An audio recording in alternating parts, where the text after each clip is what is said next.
Hello friends, एक बार फिर आपका स्वागत है आपके अपने YouTube चैनल स्टडी साइकोलॉजी में।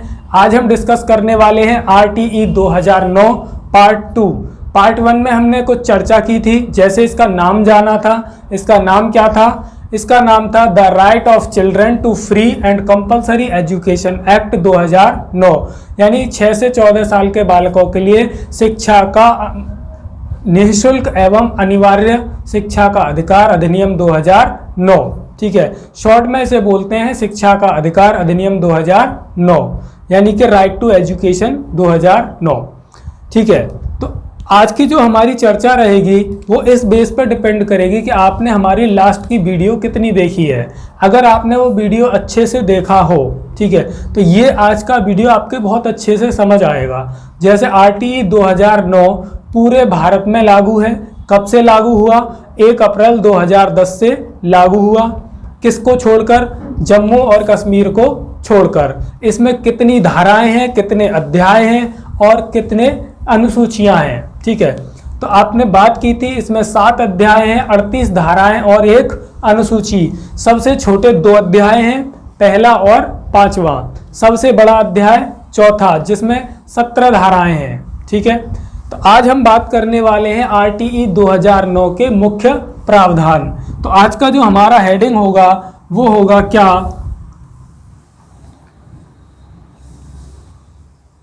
RTE 2009 के मुख्य प्रावधान। RTE 2009 के मुख्य प्रावधान। प्रावधान मतलब प्रोविजंस। ठीक है, यानी कि RTE 2009 क्या क्या बच्चों को फैसिलिटी देता है कि स्कूल कैसे होने चाहिए, कहाँ होने चाहिए, उसमें कितनी एज से होने चाहिए। ठीक है, फीस क्या होगी, क्या नहीं होगी, पनिशमेंट दिया जाएगा नहीं दिया जाएगा, ऐसी सभी चीज़ों को लेकर हमारा RTE की आज हम चर्चा करेंगे। ठीक है, तो शुरू करते हैं पहले सेंटेंस के साथ। क्या कि RTE 2009 का जो पहला प्रावधान था वो ये था कि शिक्षा के बुनियादी ढांचे को मजबूत करने पर बल दिया जाए। किस पर? शिक्षा के बुनियादी ढांचे को मजबूत करने पर बल दिया जाए। तो पहला प्रावधान है इसका, शिक्षा के बुनियादी ढांचे को मजबूत करने पर बल दिया जाए। ठीक है, यानी कि RTE 2009 का पहला प्रावधान ये था कि जो हमारी बुनियादी शिक्षा है, बेसिक एजुकेशन, प्राइमरी एजुकेशन जो है हमारी, उसे मजबूत किया जाए। ठीक है, इसका जो दूसरा प्रावधान था वो ये था कि जो निजी विद्यालय होते हैं उनके साथ साथ सभी विद्यालयों में जो बच्चे पिछड़ी जाति के होते हैं, पहाड़ी जाति के होते हैं, जनजातियों के होते हैं, जंगली आदि मानव इनमें जो आते हैं, उनके लिए 25% सीटों का आरक्षण किया जाए। ठीक है, एक बार इसे भी लिख लेते हैं। क्या कि निजी विद्यालयों और सभी विद्यालयों में, नंबर 2 है निजी विद्यालयों व सभी विद्यालयों में आर्थिक तौर पर कमजोर छात्रों के लिए 25% सीटों का आरक्षण किया जाए।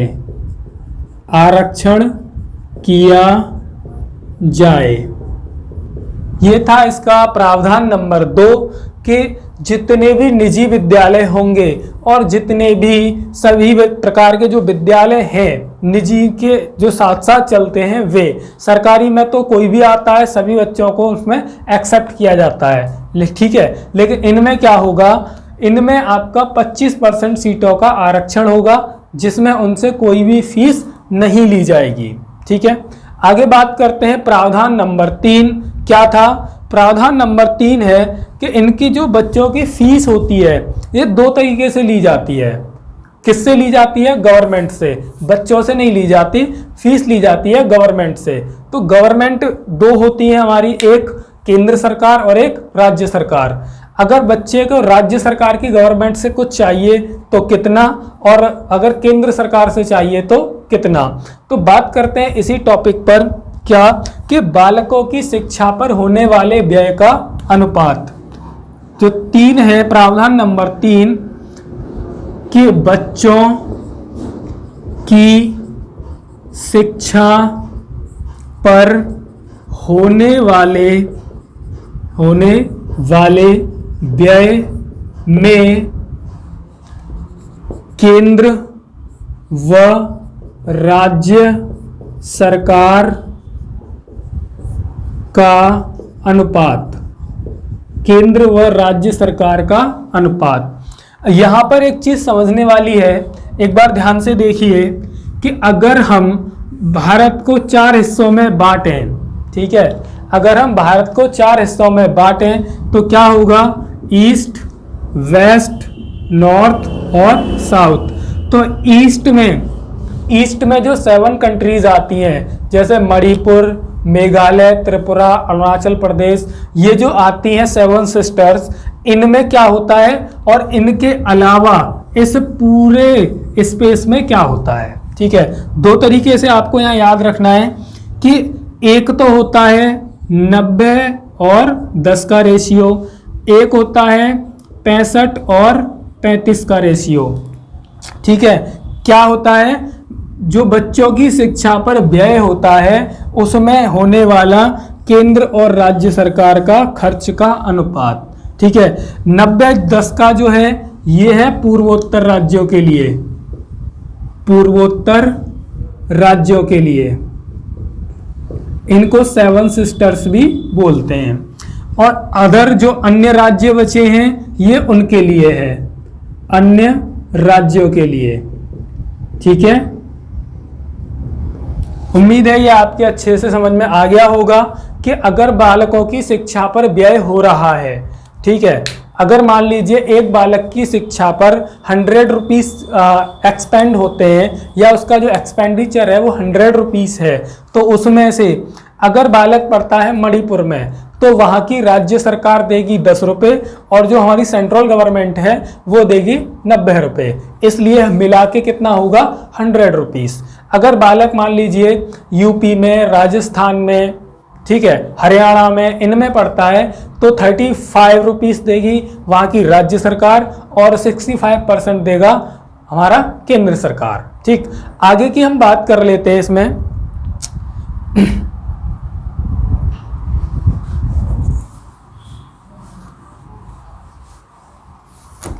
प्रोविजन नंबर 4, हेडिंग डालिए प्रोविजन नंबर 4। नंबर 4 की बात कर रहे हैं हम। देखिए ये कहां से जुड़ा है, जैसा कि आपने अभी थोड़ी देर पहले पढ़ा था, क्या कि 1 अप्रैल 2010 से आरटीई 2009 पूरे भारत में लागू है। ठीक है, लेकिन अब उसके बाद जब ये लागू हो जाएगा तो 3 साल के अंदर जहां जहां भी बसावट होगी वहां पर एक विद्यालय होना अनिवार्य है।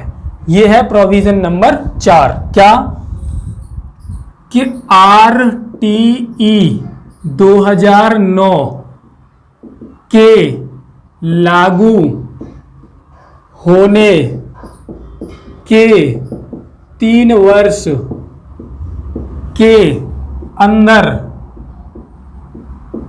प्रत्येक बसावट के पास एक विद्यालय होगा। यानी कि हमारा आरटीई 2009 1 अप्रैल 2010 को लागू हुआ, तो 1 अप्रैल 2013 तक प्रत्येक बसावट के पास यानी क्या, प्रत्येक बसावट के पास, इस चीज पर आप फोकस कीजिएगा, बसावट के अंदर नहीं, बसावट के पास। यानी कि जैसे ये कोई गांव है तो इस गांव के अंदर नहीं, इसके कहीं आसपास, कहीं आसपास विद्यालय का निर्माण होगा। ठीक है, तो कितने दिन के अंदर होगा, 3 साल के अंदर।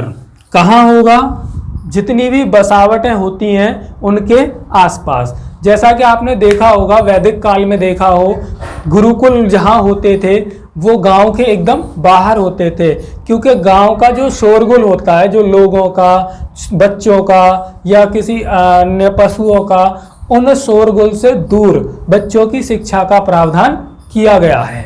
इसीलिए क्या है, बसावट के पास है, ना कि उसके अंदर है।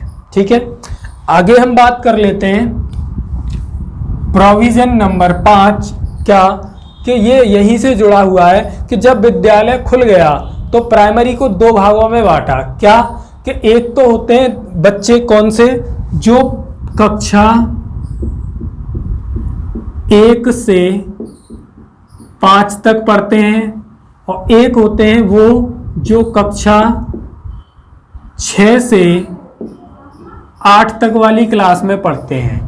इनके 2 तरीके के स्कूल होते हैं। ठीक है, तो ये तो छोटे बच्चे होते हैं और ये थोड़े से बड़े होते हैं। जब बच्चे छोटे होते हैं तब इनसे क्या कि भाई छोटे बच्चे हैं तो इन्होंने कहा हम पढ़ने दूर तो जाएंगे नहीं, हमें स्कूल चाहिए पास में। तो कितने पास में चाहिए, इनको चाहिए 1 किलोमीटर के दायरे में, 1 किलोमीटर के दायरे में चाहिए। और जो बड़े बच्चे होते हैं इनका स्कूल होगा 3 किलोमीटर के दायरे में। ठीक, यहां से आपकी ये बात क्लियर हो गई होगी कि जो बालक कक्षा 1 से 5 तक के विद्यालय में पढ़ते हैं उनका विद्यालय उनके घर से 1 किलोमीटर के दायरे में होगा। ठीक, इसी के बाद दूसरा, और जो बालक कक्षा 6 से 8 तक के कक्षाओं में पढ़ते हैं उनका विद्यालय 3 किलोमीटर के दायरे में होगा। अब बच्चों का एडमिशन हो गया। ठीक है, जब बच्चों का एडमिशन हो गया तो एडमिशन के टाइम पर उनसे किसी भी प्रकार का शुल्क नहीं लिया जाएगा। ठीक है, तो अगला प्रावधान है प्रवेश के समय, प्रवेश के समय छात्रों के अभिभावकों से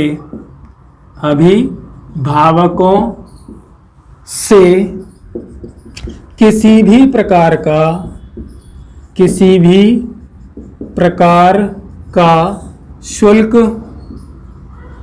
नहीं लिया जाएगा, किसी भी प्रकार का शुल्क नहीं लिया जाएगा।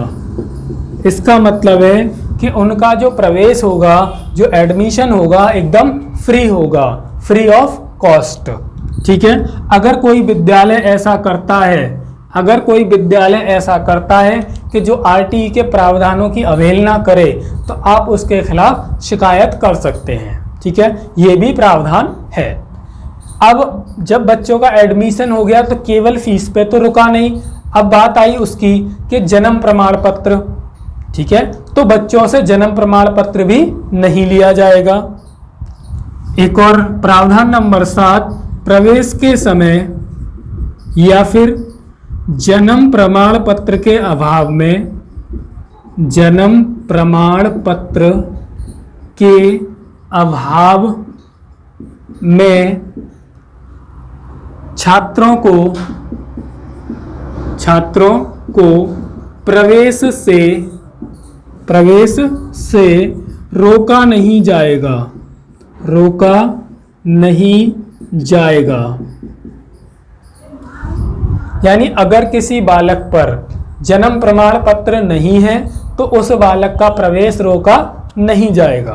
ठीक है, तो ये भी यहाँ पर बात याद करने वाली है कि ना तो उनसे कोई शुल्क लिया जाएगा, ना जन्म प्रमाण पत्र लिया जाएगा। ठीक है, एक और बहुत ही महत्वपूर्ण चीज है, क्या कि प्रोविजन नंबर 8 कि बालकों को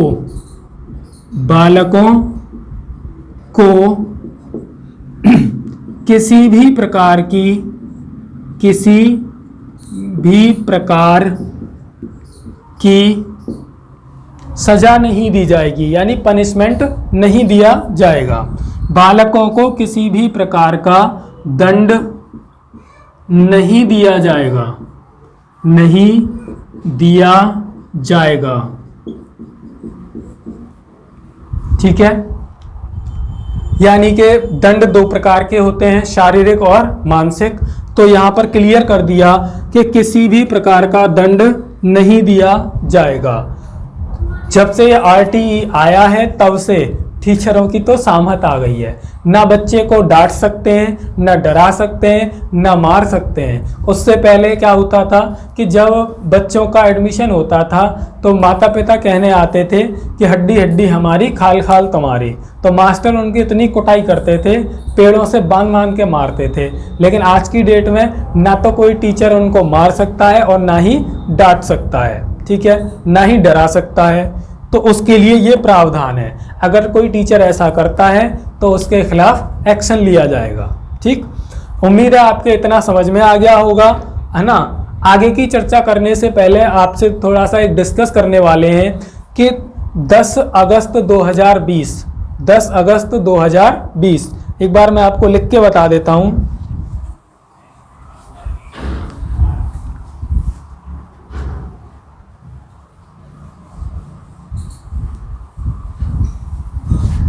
जैसा कि आपको पता है 10 अगस्त 2020 यानी कि सोमवार से हम एक बैच स्टार्ट कर रहे हैं आपके सुपर टेट के लिए, यानी शिक्षक भर्ती के एग्जाम के लिए, जिसको आप बोलते हैं एसटेट या फिर सुपर टेट। इसमें आपके 12-14 सब्जेक्ट होते हैं। इन सभी सब्जेक्टों को कवर करने के लिए हमारा बहुत ही जितना हमसे प्रयास हो सकेगा उतना हम ज़्यादा से ज़्यादा। और अगर किसी को कोई भी इसके बारे में पूछताछ करनी हो तो हमारे कमेंट बॉक्स में जाकर आप हमें पूछ सकते हैं। किसी भी प्रकार का आपका इससे रिलेटेड क्वेश्चन है आप हमसे पूछिए, ठीक है। तो इसमें आपके जितने भी सब्जेक्ट हैं उनकी आपको रेगुलर वीडियोस उपलब्ध होंगी। साथ ही साथ आप चाहें तो इनके पीडीएफ नोट्स भी ले सकते हैं। लेकिन पीडीएफ नोट्स प्राप्त करने के लिए आज का जो हमारा टारगेट है वो है हमारा 100 लाइक। अगर हमारी आज की क्लास की आपको पीडीएफ चाहिए तो आज का हमारा टारगेट पूरा कीजिए, यानी हमारी इस वीडियो पर कम से कम 100 लाइक कीजिए। आपको पीडीएफ हमारे डिस्क्रिप्शन में लिंक मिल जाएगा, वहां से आप डाउनलोड कर सकते हैं। ठीक, तो आगे की चर्चा करते हैं।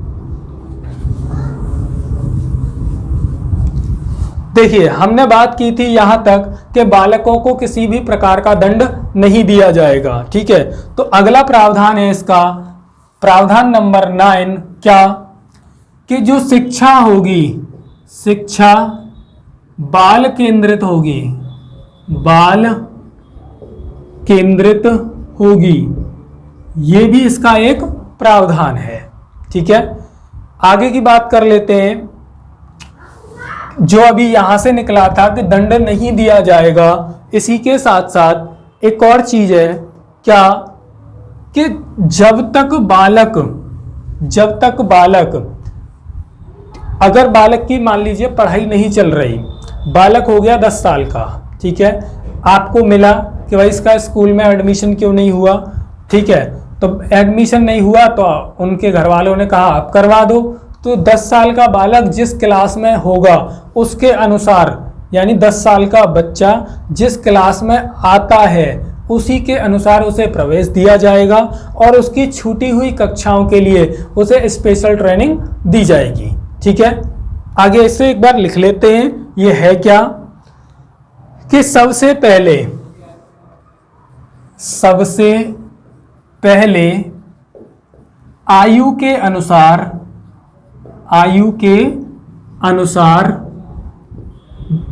विद्यालय में प्रवेश दिया जाएगा, ठीक है। यानी कि बालकों की जैसी आयु होगी उसके अनुसार उन्हें प्रवेश दिया जाएगा, ठीक है। आगे उसके बाद बराबर बराबर लाने हेतु या लाने के लिए स्पेशल ट्रेनिंग दी जाएगी। क्या? स्पेशल ट्रेनिंग दी जाएगी। ठीक है, ओके, इतनी बात हो गई। आगे एक और बात कर लेते हैं। आपका एक और है अगला प्रावधान, क्या कि जब तक प्रावधान नंबर 11, जब तक बच्चे की प्राथमिक शिक्षा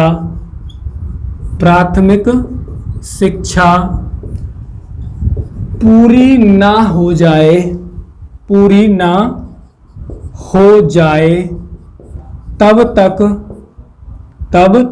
तक उसे विद्यालय से निकाला नहीं जाएगा।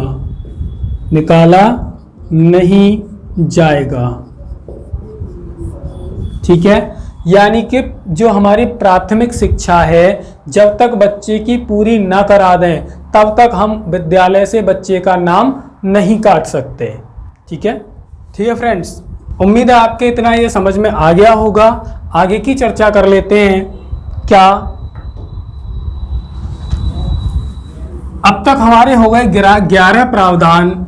आगे बात करते हैं प्रावधान नंबर 12 कि क्या हो सकता है।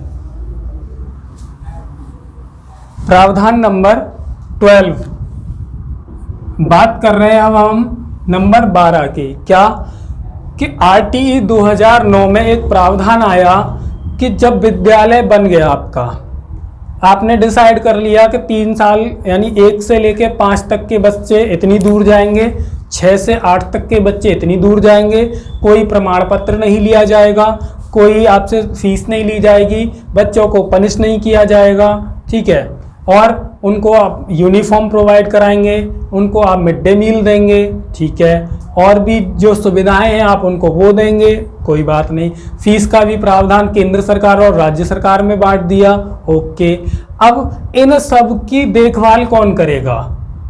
इन सब की देखभाल करेगा कौन कि ये चीजें अपने प्रॉपर तरीके से हो रही हैं या फिर नहीं हो रही? क्या बच्चों से फीस ली जा रही है? क्या उन्हें पनिश किया जा रहा है? इसकी देखभाल करेगा कौन?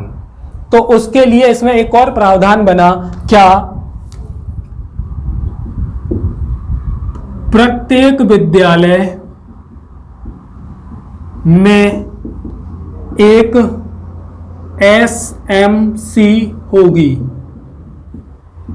प्रत्येक विद्यालय में एक SMC होगी।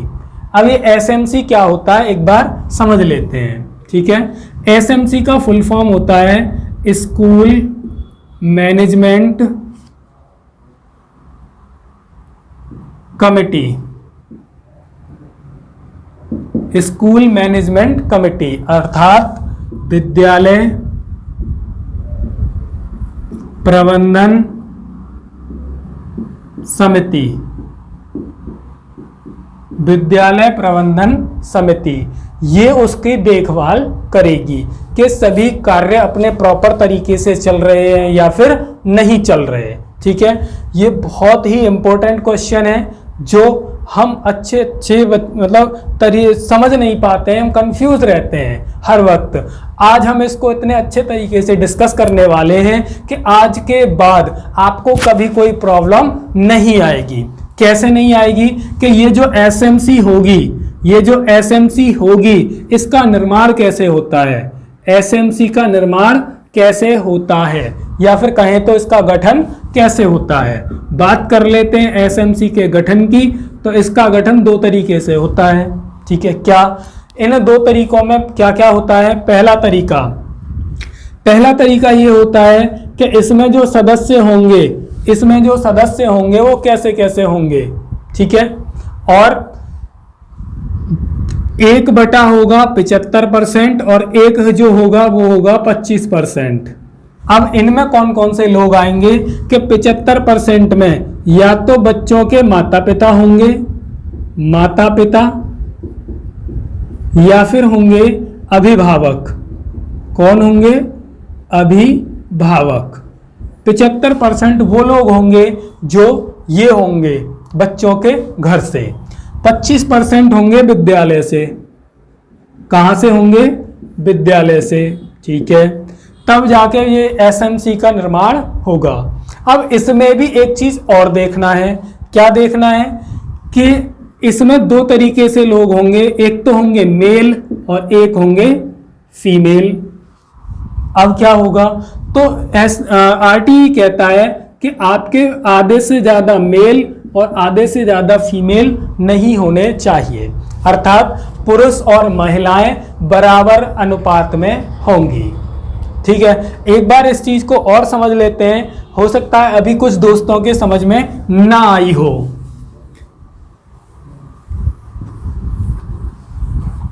एक एग्जाम्पल के साथ समझने का प्रयास करते हैं। जैसे मान लीजिए ये एक स्कूल है, ठीक है। अब इस स्कूल में मान लीजिए 16 हैं। स्कूल की जो एसएमसी है उस एसएमसी में 16 सदस्य हैं। अब इन 16 सदस्यों में हमें देखना है ये कि क्या ये पूरा फिट हो रहा है या नहीं। पहले ये चेक करें, तो इन 16 में से 8 तो होंगे पुरुष यानी कि मेल और 8 ही होंगे कौन? फीमेल। ठीक है, एक तो कंडीशन ये होती है कि अगर एसएमसी में 16 सदस्य हैं तो उसमें से 8 होने चाहिए पुरुष और 8 होनी चाहिए महिलाएं। कौन? पुरुष और महिलाएं। एक शर्त तो हो गई ये। दूसरा, इन 16 सदस्यों में क्या क्या होगा कि 12 यानी कि 75%, 4 यानी कि 25% ये तो लोग आएंगे विद्यालय से और ये होंगे बच्चों के माता पिता या अभिभावक। ठीक है, जैसे विद्यालय से कौन कौन होते हैं? विद्यालय के प्रिंसिपल, विद्यालय के अध्यापक, ठीक है, विद्यालय के कर्मचारी, जितने विद्यालय के क्लर्क, ये सभी आते हैं इसमें। 25% उन लोगों में से लिए जाएंगे और बाद बाकी के जो होंगे वो होंगे बच्चों के माता पिता, बड़े भाई, बड़ी बहन, उनके रिश्तेदार, ये सब आते हैं इसमें। यानी संख्या कितनी? 16। 16 में से 12 लोग वो होंगे जो स्कूल से बाहर के होंगे और 4 वो होंगे जो स्कूल के ऑलरेडी मेंबर होंगे। हो गए 16। उनमें से भी कैसे लिए जाएंगे? आधे पुरुष आधी महिलाएं। ठीक है, ये था आपका आरटीई का पार्ट 2। अगर आपको आज की हमारी क्लास अच्छी लगी हो तो जल्दी से जाकर वीडियो को लाइक कीजिए और अपने दोस्तों के साथ शेयर कीजिए ताकि इस चीज़ का फ़ायदा वो लोग भी उठा सकें। ठीक है, और अगर आप हमारे चैनल पर पहली बार आए हैं तो चैनल को सब्सक्राइब करना ना भूलें। धन्यवाद।